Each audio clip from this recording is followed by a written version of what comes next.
As of this morning, the Federal Reserve is in its first day of a two-day meeting. The decision doesn't come out until tomorrow, June 17th at 2 p.m. Eastern. Warsh's first press conference as chair follows at 2:30. That meeting is happening right now, in real time, with the economy in a state it hasn't been in for years. And what comes out tomorrow matters more than any single headline this week. Meanwhile, Bloomberg's opinion desk published the sharpest sentence about the Iran deal you'll read anywhere. Trump's negotiators have solved only the problems Trump himself created.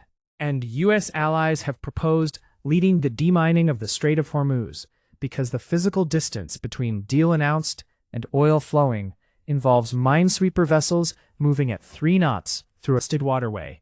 And that is not a Truth Social post. 3 stories, let's get into them.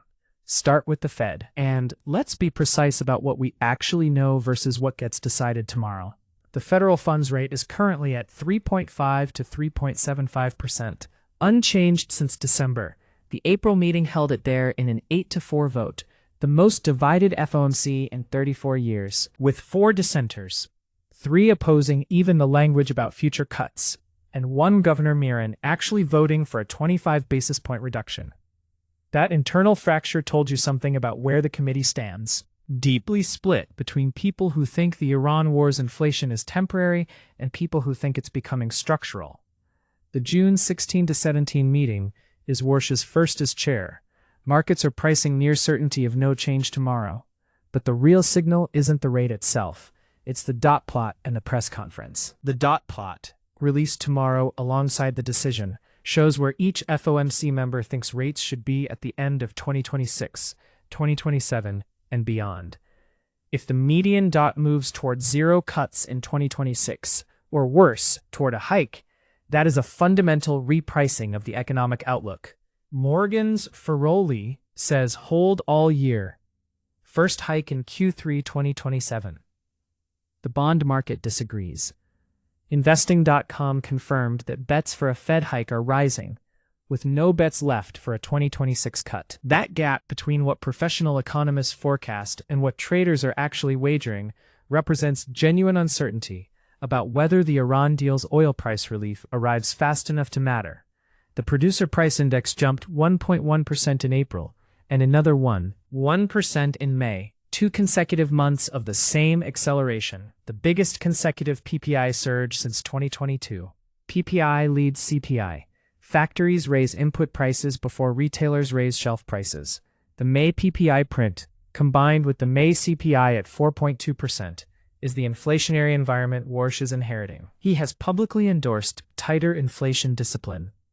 During the 2008 financial crisis, as a governor, he dissented against rate cuts that he believed could reignite inflation.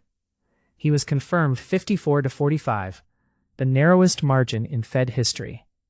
Trump nominated him, expecting alignment. What Trump may be getting is a man who reads the PPI and CPI and concludes the data doesn't support cuts regardless of what happens Sunday at a cage fight on the White House lawn.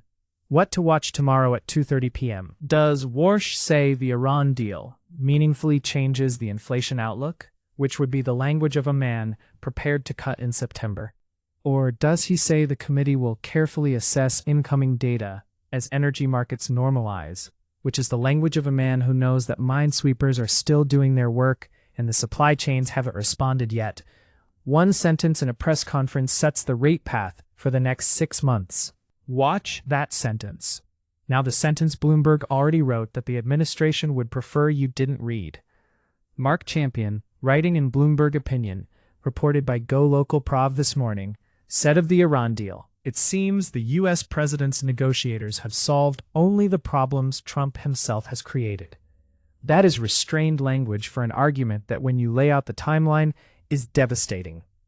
In 2015, after 20 months of negotiations involving 7 countries, the JCPOA limited Iran's uranium stockpile to 300 kilograms enriched to no more than 3.67% purity. That is a tiny amount, too small and too low grade to practically produce a weapon. IAEA inspectors verified compliance at declared facilities. Iran was operating roughly 5,000 centrifuges, down from 19,000. The deal was verifiable, multilateral, and functional. Iran was earning economic relief in exchange for measurable and verified nuclear constraint. Trump called it the worst deal ever made and withdrew in May 2018. The constraints evaporated. Iran's enrichment program ran for 7 years without the limits. By the morning of February 28, 2026, when the first U.S. and Israeli strikes began, Iran held 440 kilograms of uranium enriched to 60%, 147 times the JCPOA's allowed stockpile, enriched to a level 20 points closer to weapons grade than the deal permitted. The infrastructure was buried deeper. The centrifuge capacity was larger. The strategic leverage was gone. What the JCPOA had spent 20 months carefully limiting had, in 7 years of unconstrained operation, become the justification for starting a war. The deal being signed Friday in Geneva defers the uranium question to 60 days of follow-on talks. It does not require verified dismantlement. It does not address the missile program. It does not address Hezbollah, Hamas, or the Houthis. The economic relief Iran receives, unfreezing of assets, sanctions waivers, resumed oil sales, will partially fund reconstruction of the infrastructure that was bombed. The deal is meaningfully weaker than what was destroyed in 2018, applied to a nuclear program that is meaningfully more advanced than the one the 2015 deal constrained. That is not an opinion. That is a comparison of the two documents. And Bloomberg's Wendy Sherman, who spent 20 months in 2013 to 2015 negotiating the original agreement, noted in her April analysis that China and Russia are the war's primary strategic beneficiaries. China purchased discounted Iranian oil throughout the conflict, deepening an economic relationship that existed before the war and will remain after it. Russia, having signed a $25 billion nuclear cooperation deal with Rosatom in 2025, continued building Iranian nuclear infrastructure while the U.S. fought Iran, a remarkable combination of events that no one at Friday's signing ceremony in Geneva will be celebrating aloud. The people who benefited most from this war, China and Russia, are not at the table in Geneva. The people who absorb the costs, American households paying $4.32 a gallon, central bankers trapped by energy-driven inflation, workers who needed value menus to afford fast food, are also not at the table. The people at the table are the ones who created the conditions, fought the war, and are now taking credit for ending it. That is the full accounting of what Friday's ceremony represents. Bloomberg printed it. Someone should say it out loud. And then there is the practical question that the victory narrative is running away from. Who removes the mines? Euronews reported this morning that U.S. allies have proposed leading the demining mission of the Strait of Hormuz. The deal requires Iran to clear mines within 30 days of signing. The signing is Friday, June 19th.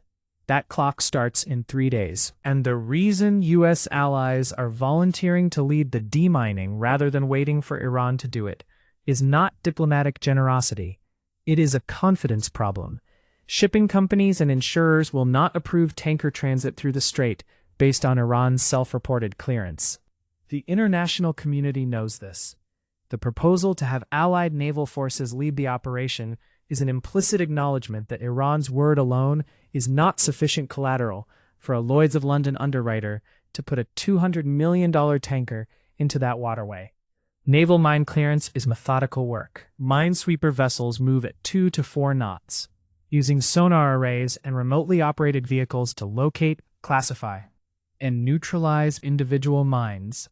The Strait of Hormuz is 21 miles wide at its narrowest point, with 2 designated 2-mile shipping lanes. The Iranian military placed mines in those lanes over several weeks starting in late February. Clearing them thoroughly enough for commercial confidence takes weeks at minimum, and that timeline assumes access, cooperation, and no complications.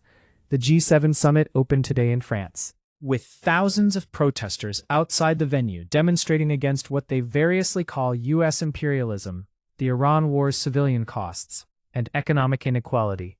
The signing ceremony is planned for Friday in Geneva, not at the G7 summit proper, but on its sidelines, The administration wants the optics of the diplomatic gathering without placing the Iran deal formally inside the G7 framework, which would require buy-in from European partners, whose patience with U.S. unilateralism in the Middle East has been fraying since February.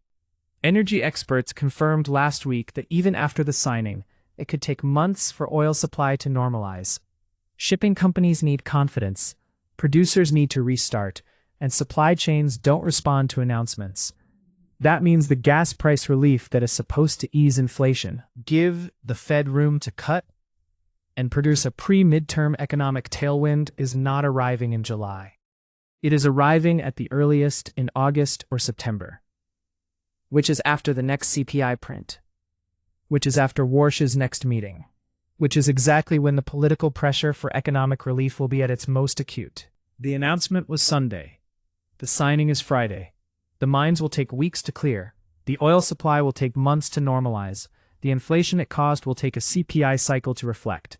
The dot plot drops tomorrow afternoon. And the question Warsh has to answer, in a press conference the whole market is watching, is whether the deal that was signed at a cage fight and announced at midnight is sufficient reason to change the direction of monetary policy before any of those things have actually happened. The Fed is meeting now, deciding tomorrow, with a press conference that will define the rate environment through the midterms. The Iran deal, which gets its signing ceremony Friday, is structurally weaker than the agreement it replaced, was announced at a birthday party, and has already generated a Bloomberg Opinion piece that any honest reader of the timeline would recognize as accurate. And the Strait of Hormuz, the geographical bottleneck that caused 4.2% inflation, still has mines in it, which allied Minesweepers are now proposing to remove. Because the difference between the deal is done and the oil flows is a naval operation nobody photographed at the UFC event. The gap between announcement and reality hasn't closed. It has just been given a signing date and a location in Switzerland. Watch the dot plot tomorrow. Watch the language. Because what Warsh says at 2:30 p.m.